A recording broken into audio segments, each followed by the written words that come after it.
regard to what is happening within the media industry broadly around artificial intelligence, in the work that you do really as an expert in digital media, what are your thoughts on how AI is being used and its impact on press freedom?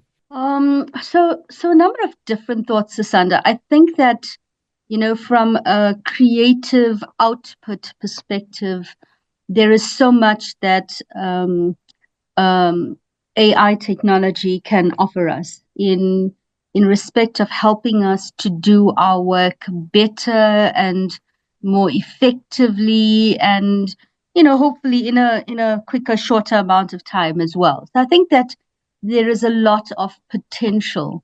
However, I think that the work that I do makes me wonder very much about AI technology in respect of not just press freedom, but access to information and the manner in which we access information as a public right now. Um, and from that perspective, I think I have a lot of concerns, or quite a number of concerns about how people are able to access information, and certainly what information they are able to access. Hmm. Can you say more about that, please, in terms of the heart of the concern and maybe the practical ways that we can understand the lack or compromised access to information? Sure. So look, I mean, I'm with the public broadcaster right now, and I have a long sort of working history with the public broadcaster, and one thing that comes, or that is very clear for us from a working perspective, is the mandate, the public broadcast mandate, and the need to share information. I mean, in our case, in all languages and across all platforms, that kind of thing, and essentially from a news perspective, that ultimately we share information that people need to know, that they need to access, as opposed to information that they might want to access, right? There's I think a pretty nuanced difference between the two. And I very often see, when we look at all these big tech external platforms, the social media interaction, um, and the manner in which we start, even when we search for information, the manner in which that information is tailored for our specific needs or for the needs of a specific community, for me is very worrying, because the ultimate result of that on the ground is that people are very often, what do they call them? Echo chambers, right?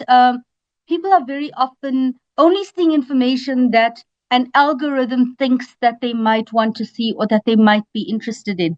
They're not seeing all sides of a story necessarily, unless they go out and actively look for it.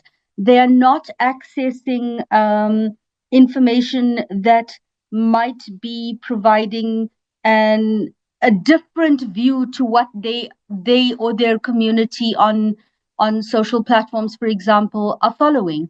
And that, from an access to information point of view, for me is very, very worrying.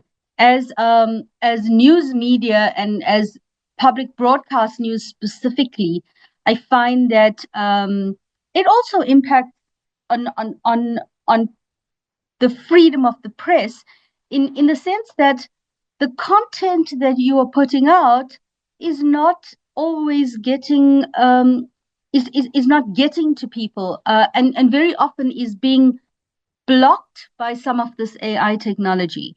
So, from your perspective, the relationship between news media in particular, but media broadly, democracy, and the place of AI in that.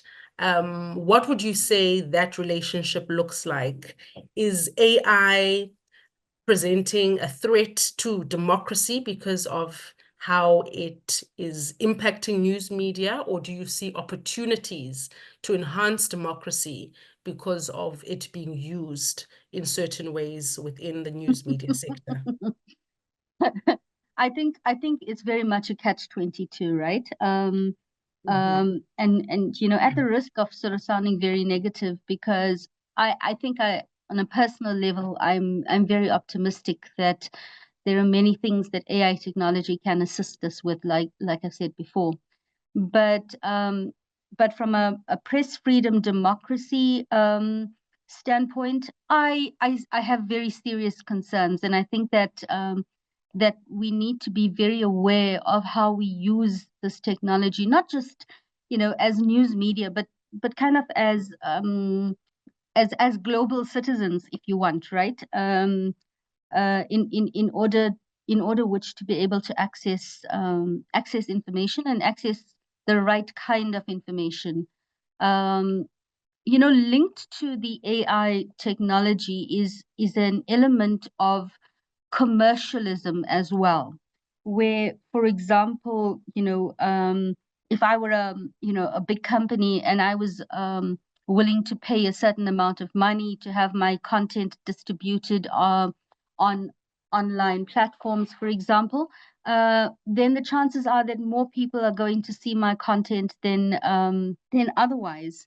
I have been having some very interesting conversations recently around this whole idea of having to pay to put your content out on some of these external online global platforms, for example. But from a business perspective, from a news perspective, you're kind of in a corner, in that there is a lot of pressure to put your content out, but at the same time that you're competing against big money commercial interests as well. So AI technology will allow for your content to be distributed based on how much money you are paying to distribute it, and whether or not, of course, there is that money to be paid.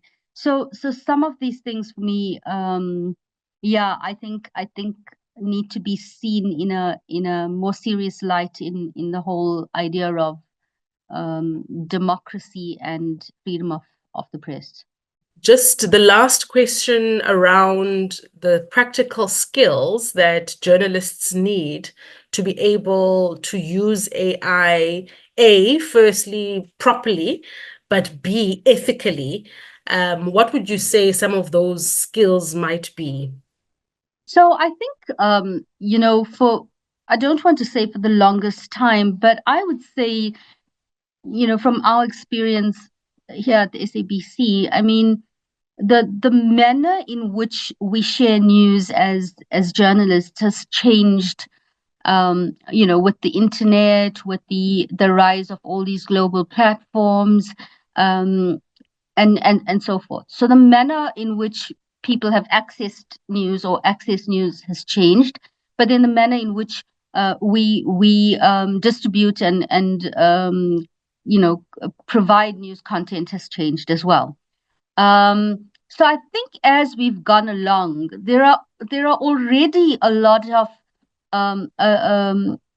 AI kind of influences that are already in place, that we already take for granted. So when it comes to a specific skill set, I think that to a large extent, journalists are already using some of the skills that they need in terms of, for example, being able to verify online whether content might be real or not, or misinformation or disinformation or malinformation or that kind of stuff, to be able to fact check, to be able to do those kinds of things.